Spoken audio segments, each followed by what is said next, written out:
से उसके जादू सा होता है। जो भी आता पास में उसके सारी सुध बुध खोता है।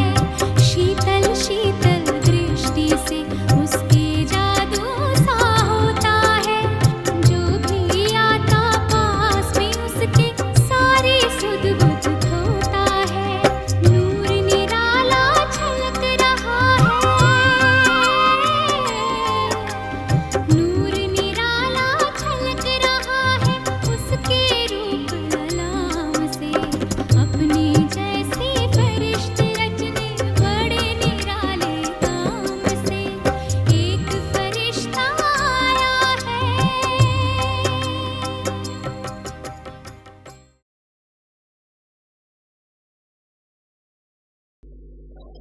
ओम शांति।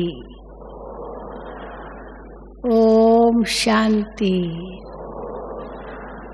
ओम शांति। अभी अभी आप सबने उषा बहन द्वारा बहुत सुंदर विषय पर प्रवचन सुना।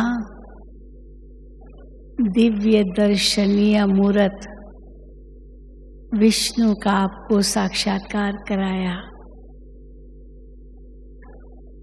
और हमारा विषय भी इससे मिलता जुलता है। रूहानी पर्सनालिटी। रविवार को बाबा ने जो मुरली चलाई रूहानी पर्सनालिटी पर, उसकी अगर गहराई में जाएं तो पर्सनालिटी बाबा किसको कहते हैं? दो प्रकार की पर्सनालिटी है। पर्सनालिटी माना व्यक्तित्व। एक है जिस्मानी पर्सनालिटी, मनुष्य का व्यक्तित्व बाह्य कैसा है, और दूसरा है रूहानी पर्सनालिटी।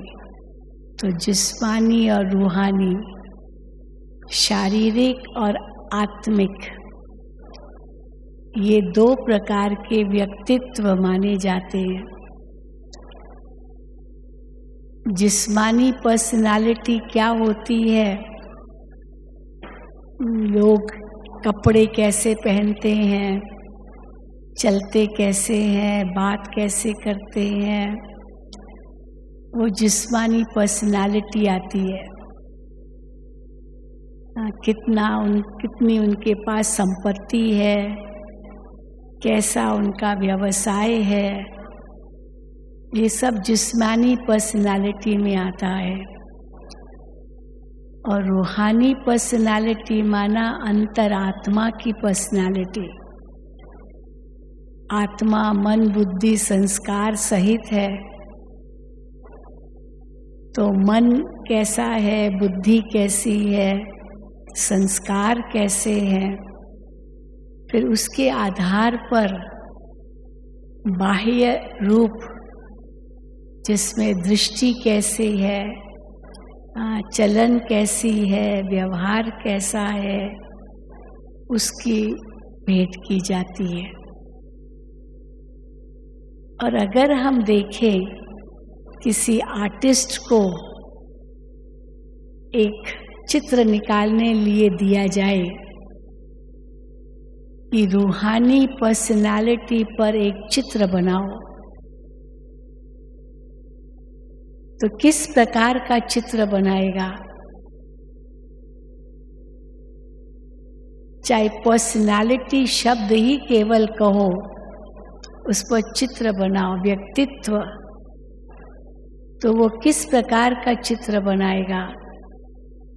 कोई बूढ़ा व्यक्ति, कुब निकला हुआ, लकड़ी हाथ में और पांव थड़क रहे हैं, खड़ा नहीं हो पा रहा है, ताकत नहीं है, उस प्रकार का तो व्यक्तित्व नहीं निकालेगा। अवश्य किसी जवान का व्यक्तित्व निकालेगा। तो तन का अगर कोई रोगी है तो वो तो पर्सनालिटी नहीं कही जाएगी। फिर मन से अगर वो उदास है, चिंतित है, भयभीत है, अंदर में बहुत प्रकार के डर हैं, तो वो भी पर्सनालिटी नहीं गिनी जाएगी, वो मूडी कहलाएगा। पल पल पर उसका मूड बदलता रहता है। फिर अगर वो गरीब है, फटे पुराने कपड़े हैं, तो भी पर्सनालिटी नहीं गिनी जाएगी। और फिर संबंध उसके लोगों के साथ अच्छे नहीं हैं, तो भी व्यक्तित्व अच्छा तो नहीं मानेंगे। इसीलिए जब पर्सनालिटी कही जाती है तो तन से भी वो स्वस्थ हो, मन से भी स्वस्थ हो, धन भी उसके पास अकीचार हो और संबंध भी उसके बहुत सुंदर हो, तब कहेंगे ये पर्सनालिटी वाला व्यक्ति है। और अगर हम कहें सबसे ऊंची पर्सनालिटी जिसमें तन मन धन जन यानी संबंध ऊंच कोटि के हैं, वो पर्सनालिटी किसकी मानी जाएगी? हम कहेंगे लक्ष्मी नारायण की। अब विष्णु कहो, लक्ष्मी नारायण कहो, विष्णु भी तो 4 भुजा है, वो भी तो कोई इंसान तो नहीं कहेंगे। हाँ, दो भुजाएं ही होती है इंसान की। तो श्री लक्ष्मी श्री नारायण, उनकी पर्सनालिटी कैसी है? तन कितना तंदुरुस्त, तन पर आभूषण भी कितने सुंदर, मन कितना शक्तिशाली, पर जितना शक्तिशाली उतना सौम्य, उतना ही चेहरा हर्षित मुख, उतना ही निर्भय, उतना ही मधुर, उतना ही अति प्रिय, सबको आकर्षित करने वाला ऐसा चेहरा। तो वस्त्र भी श्रेष्ठ, आदर्शमय, चेहरा भी इतना ही श्रेष्ठ, और धन की तो कोई कमी नहीं, इसलिए इतने आभूषण, और संबंध लक्ष्मी नारायण का जोड़ा, संपूर्ण स्वरूप, क्योंकि अकेला भी अधूरा है, दोनों है तो ये नर और नारी दोनों हैं, तो ये संपूर्ण स्वरूप है।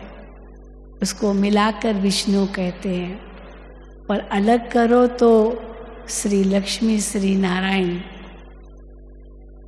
तो जब हम इनके चेहरे को देखते हैं, कितनी सुंदर पर्सनालिटी इनकी है। मुझे याद है जब लक्ष्मी नारायण का चित्र बनाया गया था, तो मुंबई में एक बहुत अच्छा आर्टिस्ट है, वहाँ था आर्टिस्ट, उसको ये काम दिया गया कि आप लक्ष्मी नारायण का फोटो बनाओ। सतयुग में लक्ष्मी नारायण कैसे होंगे? अब उसने हम उस समय हमारी शील इंदिरा दादी बॉम्बे में रहती थी, मुंबई में, तो वो ध्यान में जाती थी, बहुत ध्यान में जाती थी। तो बाबा ने उनको कहा कि आप ऐसा आर्टिस्ट ढूंढो जो लक्ष्मी नारायण का फोटो बनाए। अभी तो हमारे पास चित्र बहुत सुंदर है, पर उस समय नहीं था। तो शील दादी, दीदी, बड़ी दीदी की लौकिक बहन थी छोटी, तो उसने बहुत उस बड़े आर्टिस्ट को बुलाया और कहा कि मुझे वो सतयुगी लक्ष्मी नारायण का चित्र आप बना के दीजिए।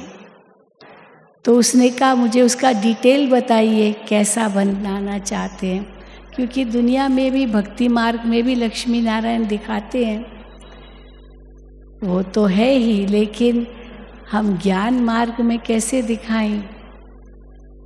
गहने कितने होने चाहिए, मुकुट कैसा होना चाहिए, आँखें कैसी होनी चाहिए, लंबाई कितनी होनी चाहिए, कद कितना होना चाहिए, और वो कपड़े कैसे होने चाहिए, उनका ढोल माना जो बनावट है वो कैसी होनी चाहिए शरीर की, ये सब आप किस प्रकार चाहते हैं।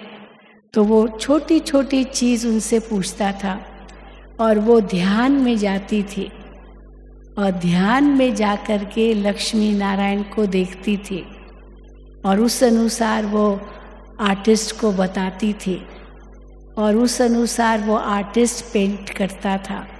फिर कुछ पूछना होता था तो फिर वो ध्यान में जाती थी और ध्यान में जाकर फिर से ध्यान से देखती थी, हीरों की लड़ियाँ कैसी होगी, माला कैसी होगी, कितनी मालाएं होगी, कमर पट्टा कैसा होगा, ये बाजूबंद कैसा होगा, अंगूठियाँ कितनी होगी, कंगन कैसा होगा, आदि आदि। और उस प्रकार से बार बार ध्यान में जा कर के वो देखती थी और आकर के आर्टिस्ट को बताती थी और उस अनुसार ये जो हमारा लक्ष्मी नारायण का चित्र अभी हम लोगों के पास है वो चित्र बनाया। तो आप सोच सकते कितनी मेहनत से बनाया होगा, हाँ होगा ना, कितनी मेहनत, ऐसे तो नहीं बना। तो मुझे याद आता है एक डबल विदेशी भाई, वो अव्यक्त बाप दादा के सामने गया, उस समय तो बाबा पर्सनल मिलते थे, तो बाबा से पूछता है, बाबा ये जो लक्ष्मी नारायण का फोटो हम देखते हैं, इतने सारे गहने, इतना सारा मुकुट, इतना बड़ा मुकुट, हाँ तो ये गहने और मुकुट ये कितना बोझ है, तो क्या बाबा ये बोझ हमको पसंद नहीं है? बाबा को कहता है, बाबा ये सोना वोना, क्योंकि विदेशी तो वैसे ही सोना नहीं पहनते हैं ना, कहाँ पहनते हैं, उनको अच्छा भी नहीं लगता, तो ये सारा दिन क्या ये सोना वोना पहन के बैठे रहेंगे क्या, दर्शनीय मूर्त बंद करके, इतना बड़ा मुकुट कितना भारी होता है, हम लोगों को थोड़ा पहनाते हैं तो बोझ लगता है, तुरंत उतार देते हैं बोझ लगता है, तो सारा दिन क्या पहन के बैठते होंगे। तो बाबा, तो उस समय अव्यक्त बाबा ने उसको बहुत सुंदर जवाब दिया। बाबा ने कहा, नहीं बच्चे, ये तो दर्शनीय मूर्त के रूप में है, इसलिए क्योंकि प्रजा को दर्शन कराना है, इसलिए उस समय ऐसे पहन के बैठते हैं, लेकिन सारा दिन थोड़ी पहनते हैं। फिर वो आर्टिस्ट था, तो बाबा ने उसको कहा, देखो आप आर्टिस्ट हो, अगर आपको कहा जाए कि संपूर्ण व्यक्तित्व क्या होता है, संपूर्ण व्यक्तित्व, हाँ आप उसका चित्र बनाओ, आप कैसा बनाओगे? क्या बूढ़ा व्यक्ति दिखाओगे, क्या रोगी व्यक्ति दिखाओगे, क्या निर्धन व्यक्ति दिखाओगे, या गुस्से वाला, लड़ने वाला, झगड़ने वाला, चिल्लाने वाला ऐसा व्यक्ति दिखाओगे, कैसा दिखाओगे? तो बड़ा सौम्य दिखाएंगे, सौम्य स्वरूप, दर्शनीय मूर्त वही मूर्त होता है, तो इसीलिए वही रूप दिखाएंगे। तो आर्टिस्ट को अगर ये कहा जाए कि परफेक्ट ह्यूमन बीइंग, संपूर्ण मानव वो दिखाओ, तो उसी रूप में दिखाएंगे। तो लक्ष्मी नारायण क्या है? संपूर्ण मानव है, चारों प्रकार का सुख है। कलयुगी दुनिया में चारों प्रकार का सुख नहीं है, शरीर में कोई न कोई डिफेक्ट है ही है। ये चश्मा लगाना भी डिफेक्ट है ना, आँखें पूरी रोशनी नहीं है तो चश्मा लगाना पड़ता है, कान का हियरिंग एड लगाना पड़ता है, सुनाई नहीं देता है, दांत टूटे हुए हैं तो वो डेंचर लगाना पड़ता है, तो दांत सही हो, चल नहीं पाते तो लकड़ी उठानी पड़ती है। तो ये धीरे धीरे शरीर ऐसे होता जाता है। और बचपन का स्वरूप कितना सुंदर होता है, लेकिन बचपन का स्वरूप तो भोला भाला है, उसको तो दुनिया का तो कुछ पता ही नहीं है। तो जवान भी दिखाना है, स्वस्थ भी दिखाना है, धनवान भी दिखाना है, और साथ साथ सब मिलनसार भी दिखाना है। एक परफेक्ट ह्यूमन बीइंग जो कलयुगी दुनिया में तो कभी किसी का मिल ही नहीं सकता है। चारों प्रकार के सुखों में एक सुख की तो कमी होगी, अगर और न सही तो मन का दुख तो होगा ही, और वो कभी चेहरे पर दिखाई देगा, ज़रूर दिखाई देगा, क्योंकि चेहरा मन का दर्पण है। तो तन भले निरोगी हो, धन काफ़ी है, संबंध भी ठीक है, लेकिन मन सदा उदास है। आजकल तो उदास ही रहते हैं।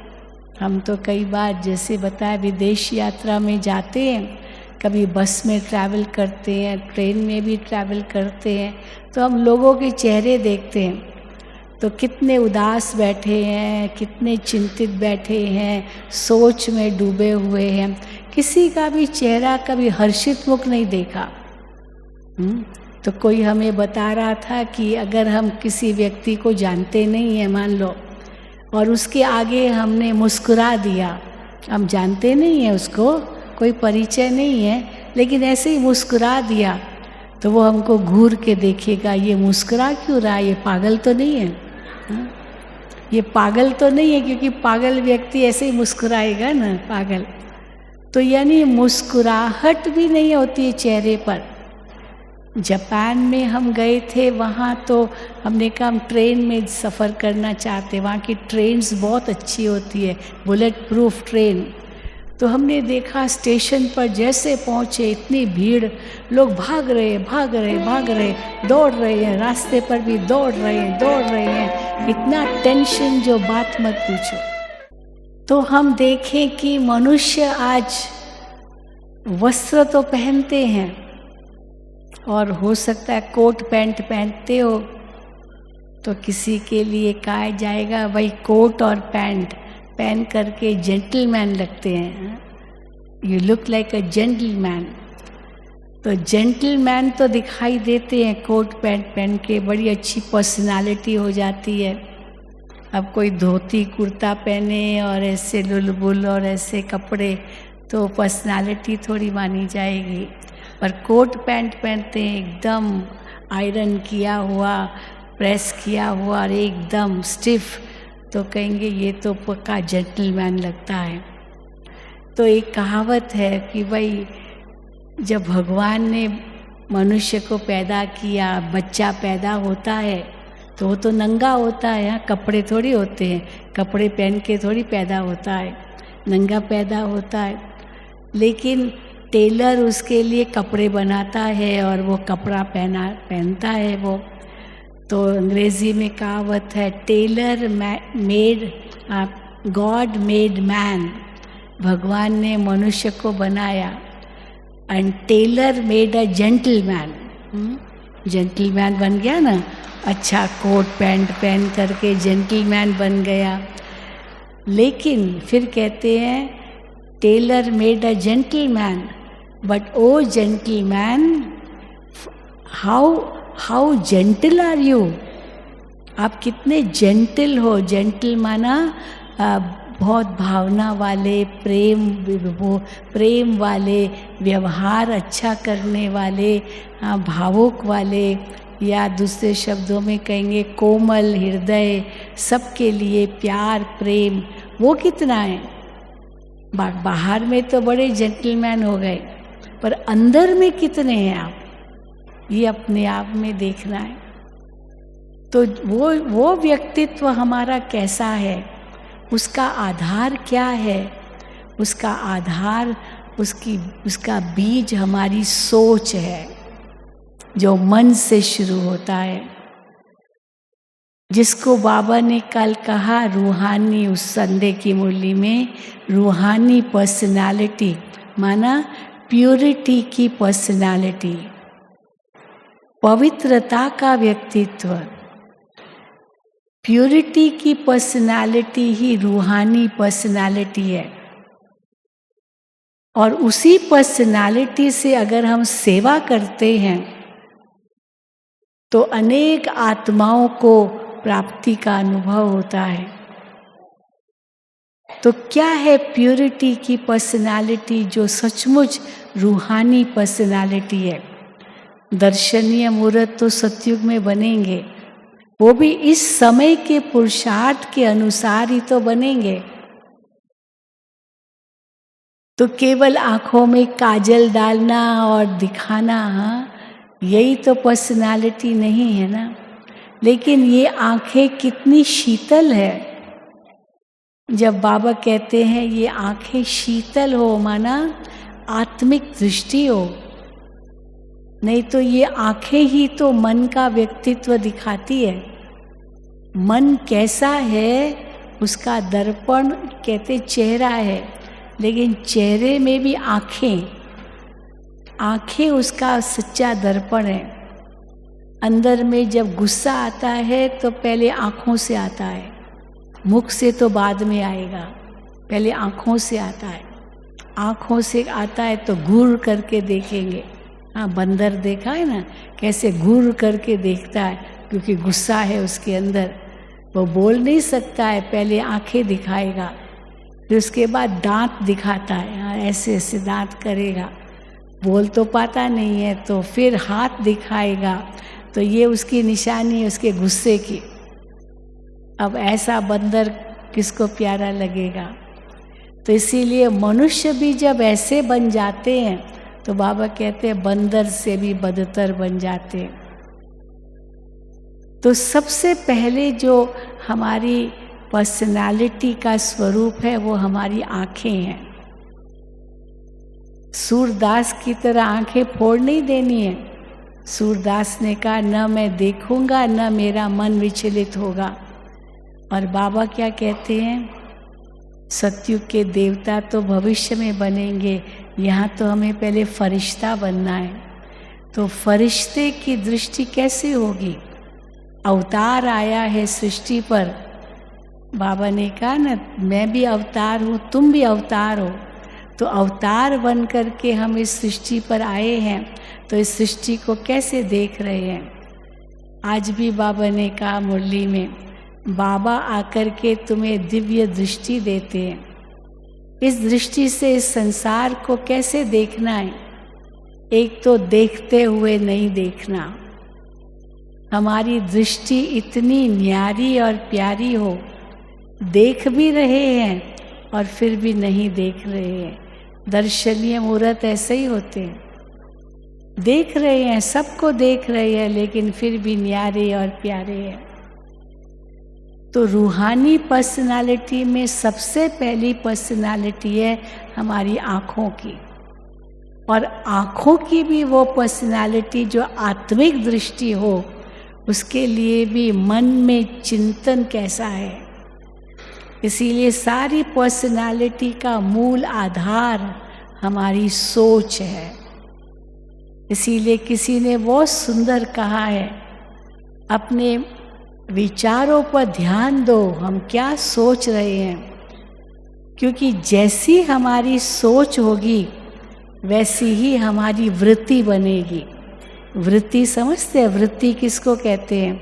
आप एक नदी में या कुआं में आप जहाँ पानी हो और वहाँ आप एक पत्थर फेंको, तो जो पत्थर जैसे फेंकते हैं ना, तो उसके आगे गोलाकार बन जाता है, उसको वृत्त कहते हैं। वृत्त माना गोलाकार बनना, उसी को वृत्ति कहते हैं। वो वाइब्रेशंस बनते हैं, वो प्रकंपन बनते हैं, वो जैसे वृत्त बन करके प्रकंपन आगे जाते हैं।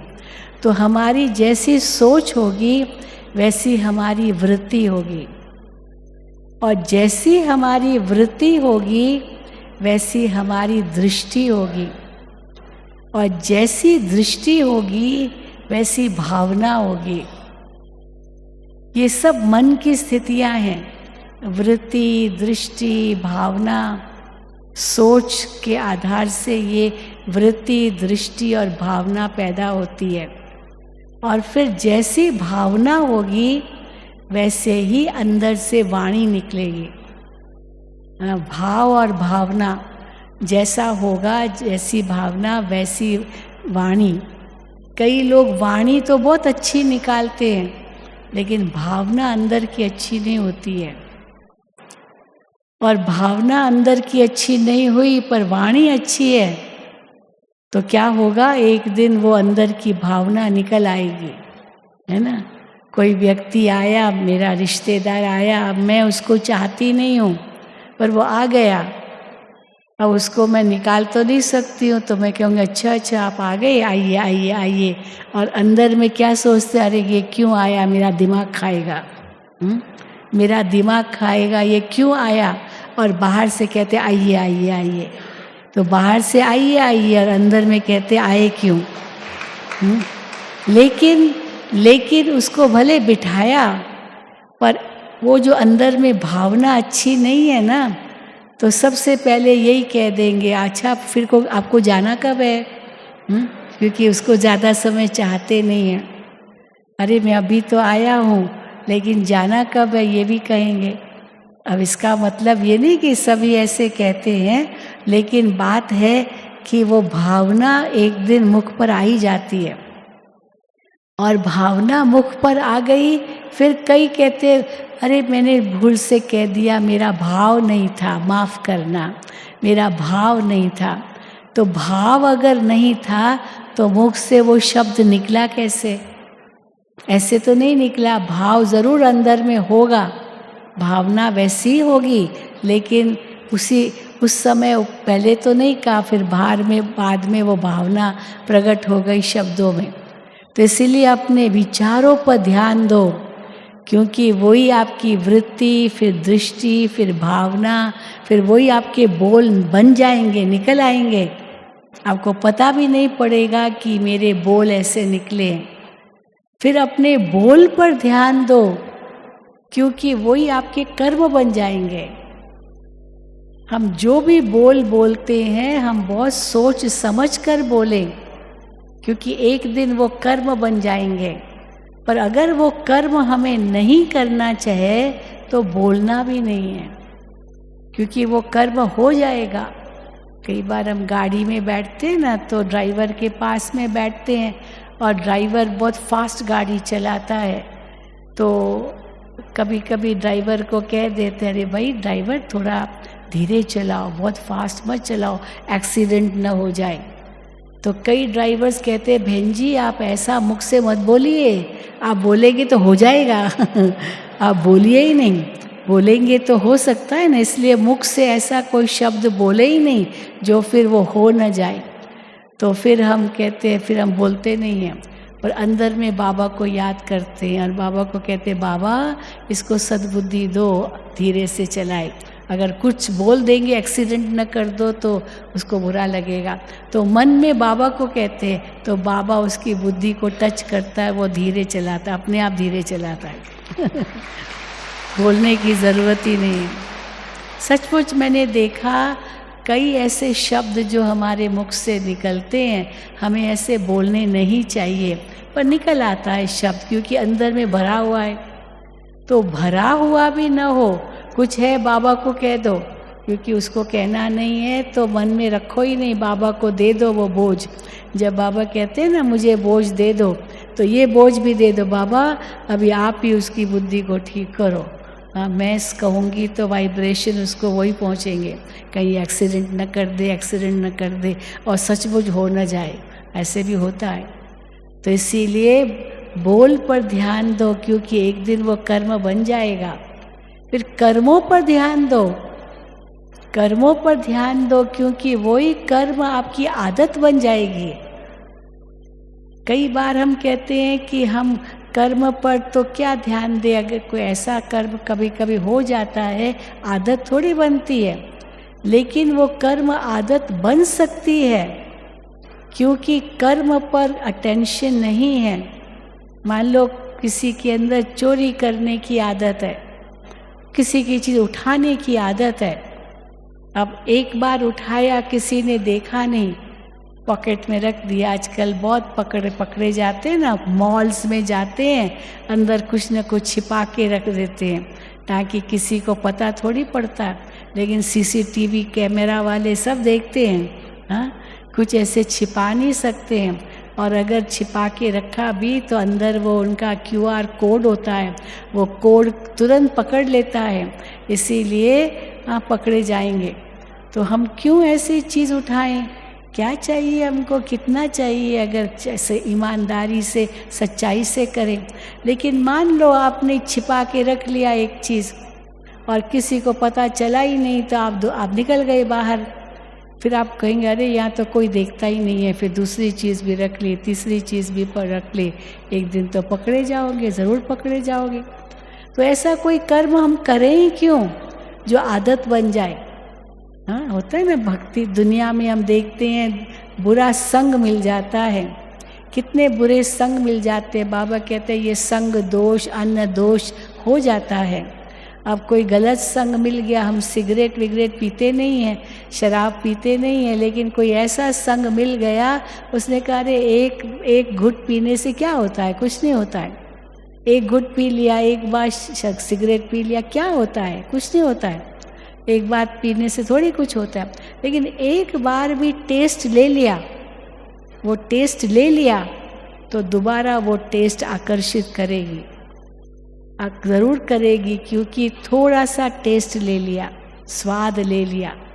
तो जो हमको आदत नहीं बनानी है वो एक बार भी क्यों, एक बार भी क्यों।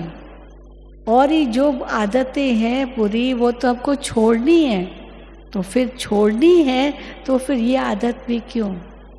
इसीलिए अपनी आदतों पर ध्यान दो, आपकी कैसी आदत है, और जैसी आदत होगी उसी अनुसार आपका व्यक्तित्व बनेगा, वही व्यक्तित्व बनेगा। अगर झूठ बोलने की आदत है, आप हर वक्त झूठ ही बोलेंगे, जबकि झूठ बोलने की ज़रूरत ही नहीं है, तो भी बोलेंगे क्योंकि आदत है, झूठ ही बोलना है। और सचमुच जिसको सच बोलने की आदत पड़ गई, वो उससे झूठ निकलेगा ही नहीं, वो निकलेगा ही नहीं झूठ। चलो आपको नहीं बोलना है तो चुप रहो, परंतु कम से कम झूठ तो नहीं बोलो। हाँ, वो दिखाते हैं ना, एक प्रसंग बताते हैं, कि एक व्यक्ति टिवाटे पर खड़ा था, 3 रास्ते थे और बीच में खड़ा था, और एक गाय भागती भागती आई और एक तरफ चली गई, एक रोड पर चली गई, और वो व्यक्ति देख रहा था ये गाय किस तरफ गई है। तो थोड़ी देर के बाद एक कसाई आया और हाथ में छुरा था, वो गाय का वध करने लिए आया था, तो उसको वो भाग गई थी उसके हाथ से।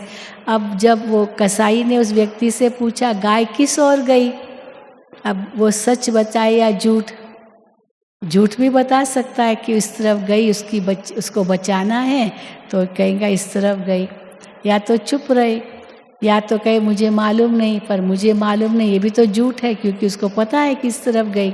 तो उसकी बजाय शांत रहना अच्छा है। हाँ, शांत रहना अच्छा है, मैं चुप रहूँगी, कुछ बोलना ही नहीं है। उसमें कहते एक चुप 100 सुख, एक चुप 100 सुख। हाँ, 100 सुख मिल जाएंगे आपको। वो शब्द मुख से बोलना ही क्यों, कर्म वैसा करना ही क्यों, आदत ऐसी बनानी ही क्यों, ऐसा व्यक्तित्व वो दिखाना ही क्यों। और फिर जैसा व्यक्तित्व होगा वैसी ही आपकी डेस्टिनी बनेगी, आपका जीवन बन जाएगा, आपकी लाइफ शैली बन जाएगी। इसीलिए हम कैसा जीवन चाहते हैं, हम कैसा अपना भविष्य चाहते हैं। भविष्य इतना ऊंचा बाबा ने हमें दिया है, फरिश्ता बनना है, देवता बनना है। इसीलिए बाबा हर मुरली में क्या कहते हैं, देखते हुए नहीं देखो, सुनते हुए नहीं सुनो। ये 2 बातें हैं जो हमको जिस पर हमको बहुत ध्यान देना है, क्योंकि दुनिया में हम किसी को बोलने का रोक नहीं सकते हैं।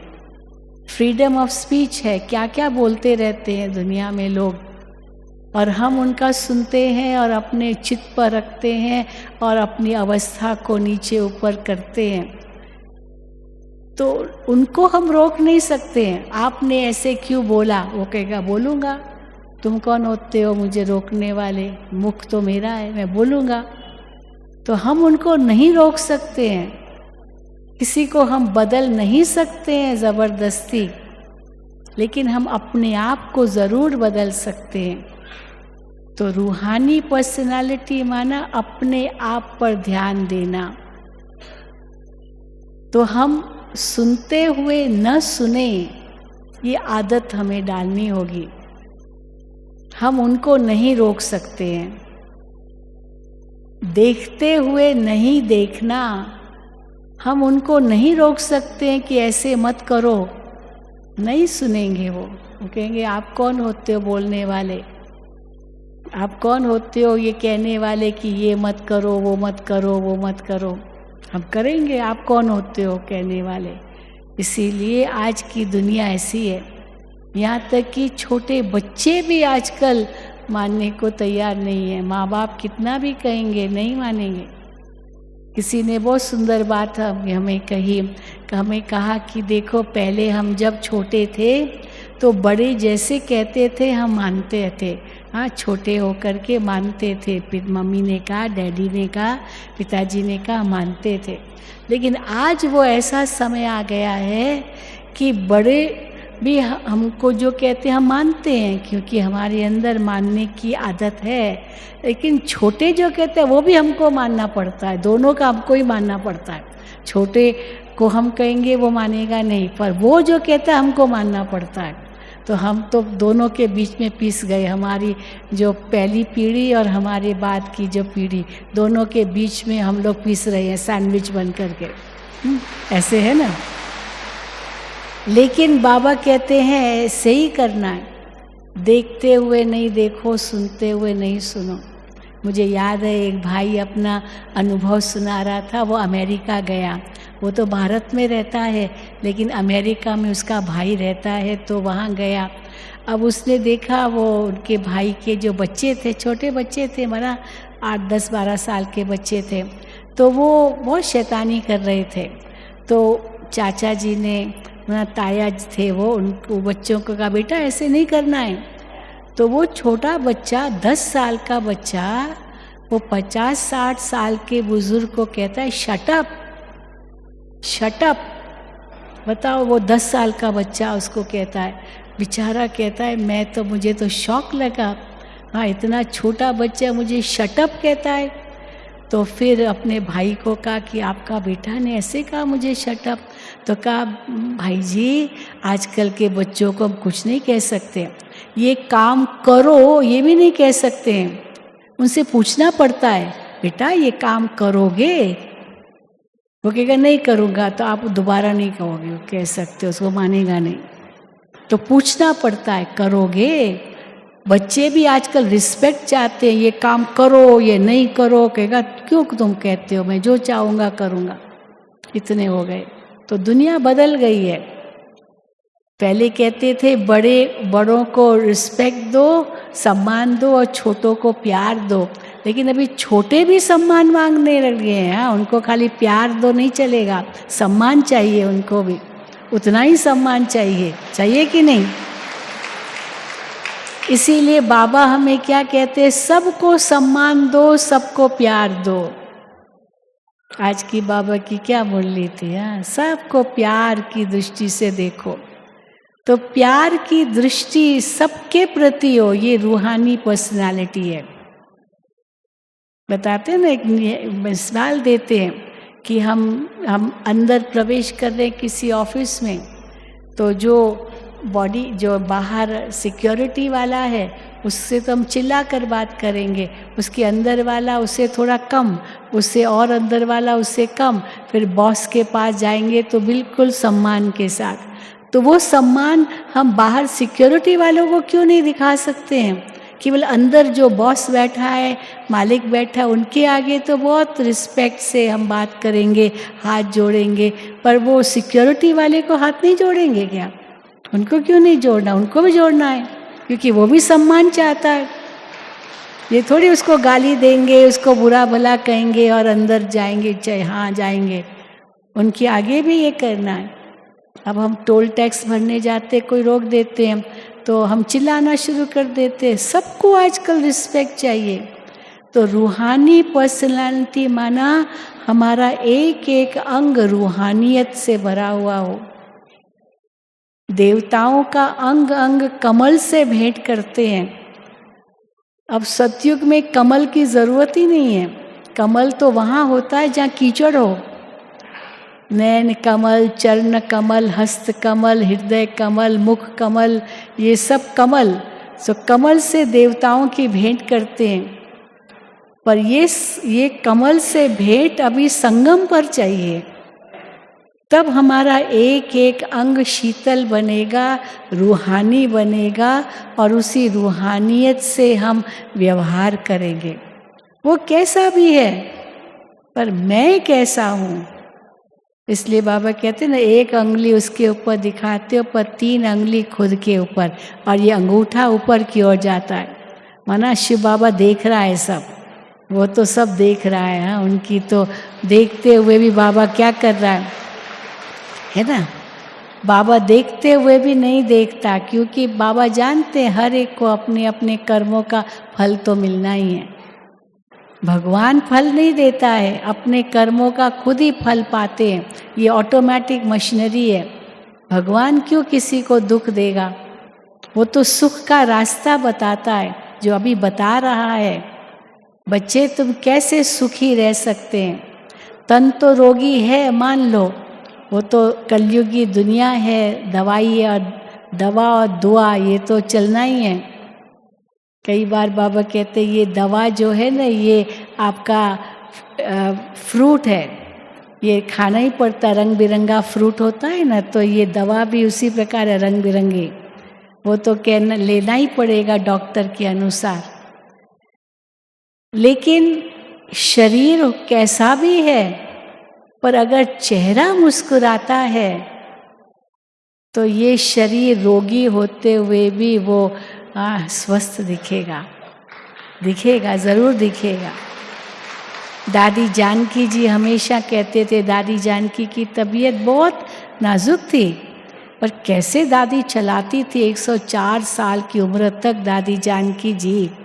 हाँ, कितनी ये आजकल तो कोई मुश्किल से जिएगा इतना। लेकिन दादी जी को जब देखते थे थोड़ी तबीयत ढीली है, तो डॉक्टर दादी से पूछता था। अब हम लोग कहते थे तो दादी सुनती नहीं थी, पर डॉक्टर जब कहता था दादी कैसी है तबीयत, तो दादी सबसे पहले ये कहती थी, क्यों, मेरा चेहरा बता रहा है क्या कि मेरी तबीयत ठीक नहीं है? चेहरा बता रहा है क्या? क्योंकि दादी तो मुस्कुरा रही है। और लेकिन तो दादी तो कहता था डॉक्टर, दादी आपका चेहरा नहीं बता रहा है, लेकिन हमको आपकी ट्रीटमेंट करनी है ना। दादी गुलजार को भी हम देखते थे, डॉक्टर पूछता था, दादी आपको दर्द है? कहते नहीं, क्योंकि अशरीरी रहती थी दादी। अब दर्द ही नहीं है तो डॉक्टर को भी परेशानी होती थी कि दर्द नहीं है तो क्या दवाई दूँ ऐसे भी हो जाता था। यानी इतनी न्यारी प्यारी थी दादी। तो बाबा तो हमको ऐसे ही कहते हैं ना, ब्रह्मा बाबा भी अंत के समय कैसे बिल्कुल न्यारे प्यारे हुए। सब सारे जैसे हलवा बनकर तैयार होता है तो कैसे कढ़ाई छोड़ देता है, घी निकल आता है, बोझ भारी पर निकल आता है, हल्का हो जाता है। तो ये आत्मा भी इतनी हल्की हो जाती है जो सारा बोझ खत्म हो जाता है। इसको कहते हैं रूहानी पर्सनालिटी। तो न्यारा और प्यारा स्थिति ये रूहानी पर्सनालिटी की निशानी है। प्यूरिटी की पर्सनालिटी, कहीं भी मन विचलित न हो, कहीं भी आकर्षण न हो। दादी जानकी बहुत सुंदर शब्द कहती थी, कई शब्द इसके दादी के राइमिंग होते थे, अटकना, मटकना, चटकना, लटकना, भटकना ये सब मिलते जुलते शब्द दादी कहती थी। ये सब फंसने की निशानी है। उसके पीछे अटक जाते हैं, लटक जाते हैं, फिर वो चलते भी मटकते हैं, मटकते चलते हैं, फिर बुद्धि भटकती है तो भटकते भी रहते हैं। नहीं, बस बिल्कुल न्यारे, क्योंकि अभी घर जाना है। आज बाबा ने कहा एक तरफ कब्रिस्तान है, एक तरफ परिस्तान है, हम संगम पर है। तो कब्रिस्तान से क्या दिल लगाना? कब्रिस्तान से कोई दिल लगाता है क्या? कोई देखने कोई जगह होती है क्या वो कब्रिस्तान? अर्जुन को भी तो यही कहा ना, हे अर्जुन ये सब मरे पड़े देखो, सब मरे पड़े हैं। अब सब मरे पर पड़े हैं, उनको क्या देखना? बस तुम सिर्फ निमित्त बन करके अपना तीर कमान चलाओ। ये तो पहले से ही मरे पड़े हैं।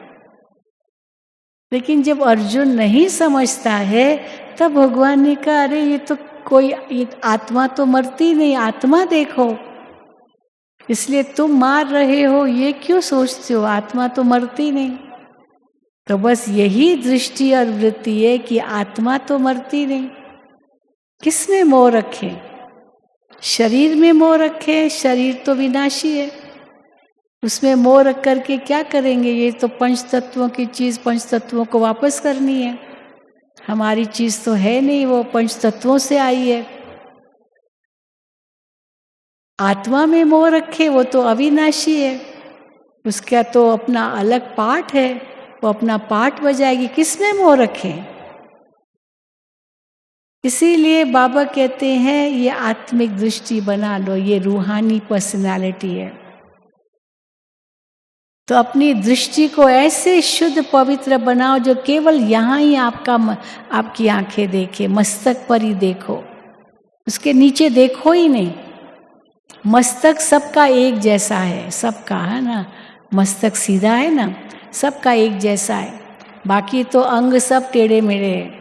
आँखें देखो तो किसकी कैसी आँखें, किसकी कैसी आँखें, कान देखो तो किसके बहुत बड़े, किसके बहुत छोटे, किसके पतले, किसके मोटे, नाक तो बिल्कुल ही बेढंगा,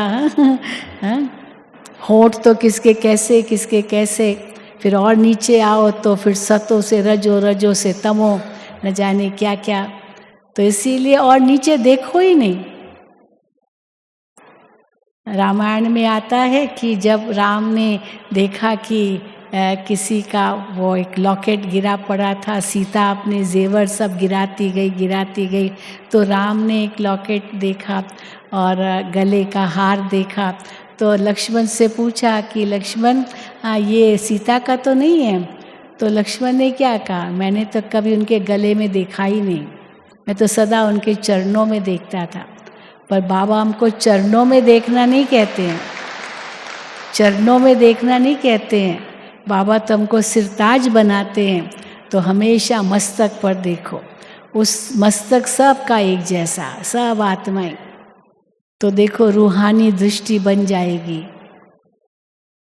तो गुस्से वाली आँखें, काम वासना वाली आँखें, लोभ वाली भी आँखें होती है, मन ललचाता है ये उठाऊं, ये खाऊं, ये खाऊं, उधर जीभ में स्वाद आता है, पानी आता है तो आंखें ललचाती है, फिर हाथ उस तरफ जाते हैं, हाँ उठाऊं खाऊं, फिर कोई देखता तो नहीं है, डाला मुंह में, नहीं।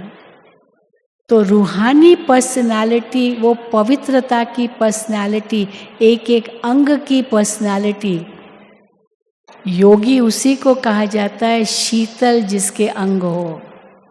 तो हमारा एक एक अंग इतना शीतल हो, ये हाथ दुआ देने के लिए, ये हाथ आशीर्वाद देने के लिए है, ये हाथ दाता के हाथ है। हाँ, 3 प्रकार का हाथ दिखाते हैं। एक है जैसे देवी का हाथ दिखाते, वरदानी हाथ।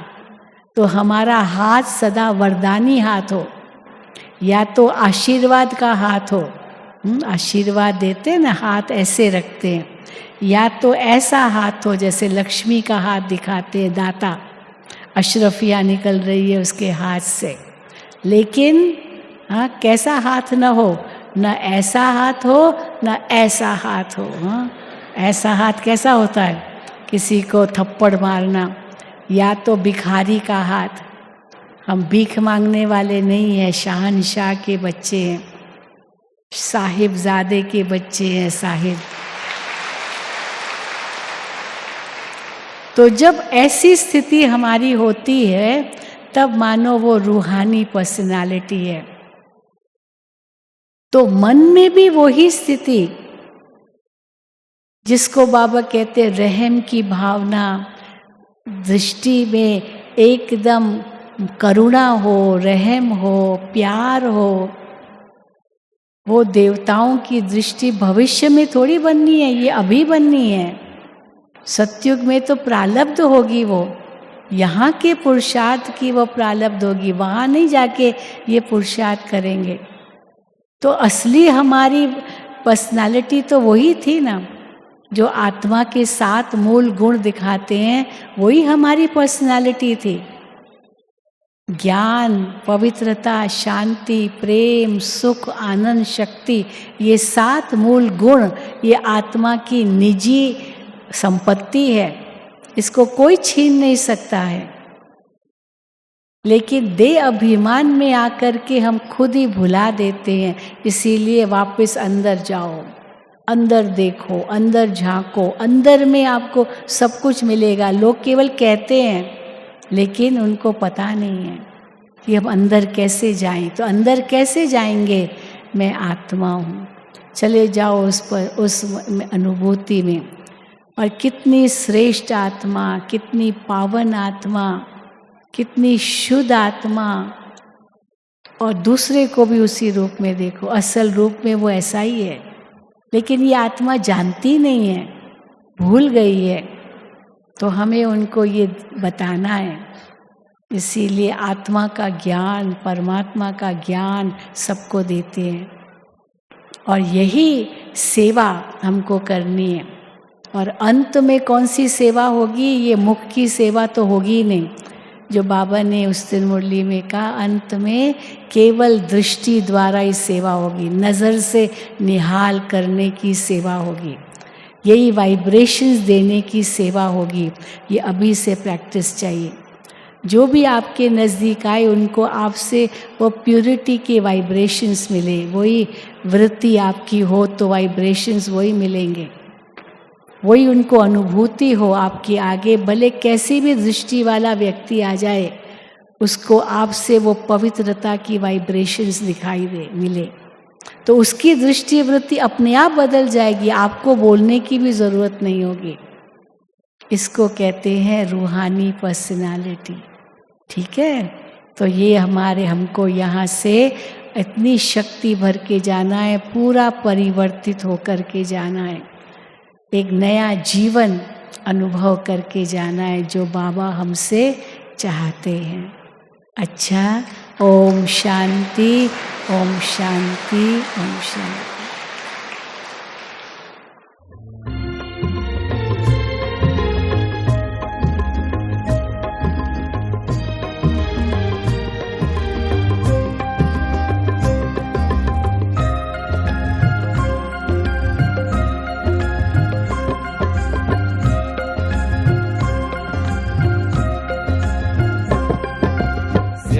बने समंदर, चाहे जंगल बने कलम, धरती बने दवात, चाहे कागज बने गगन, तीनों जहान चाहे, तीनों जहान चाहे, शब्दों से भर जाए, ओ ब्रह्म बाबा तेरी गाथा लिखी न जाए, ओ ब्रह्म बाबा तेरी गाथा लिखी न जाए।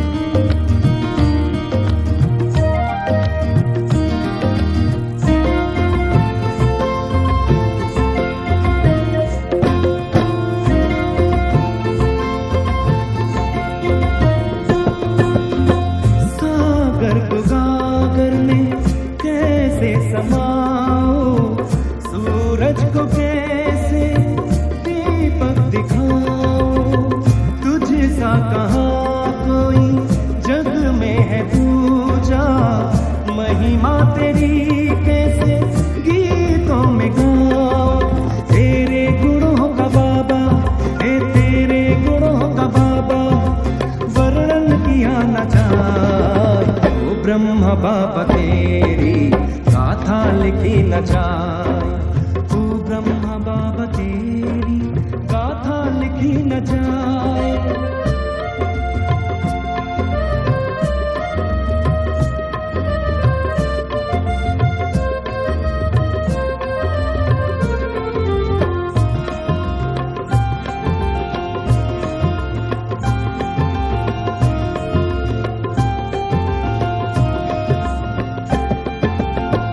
भगवान को भी तेरी पड़ी जो जरूरत, जग को बदलने वो तेरे तन में आया।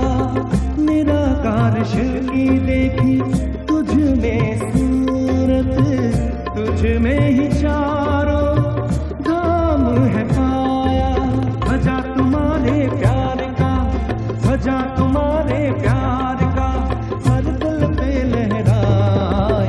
ओ ब्रह्मा बाबा तेरी गाथा लिखी न जाए, ओ ब्रह्मा बाबा तेरी गाथा लिखी न जाए।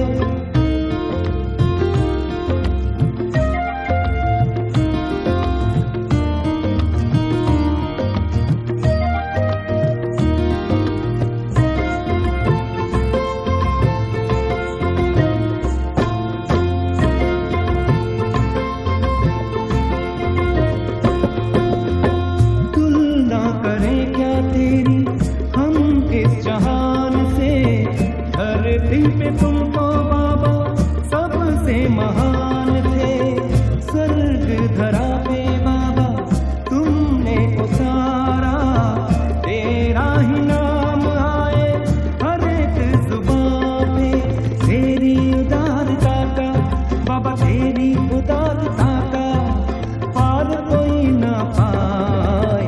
ओ ब्रह्मा बाबा तेरी गाथा लिखी न जाए, ओ ब्रह्मा बाबा तेरी गाथा लिखी न जाए, ओ ब्रह्मा बाबा तेरी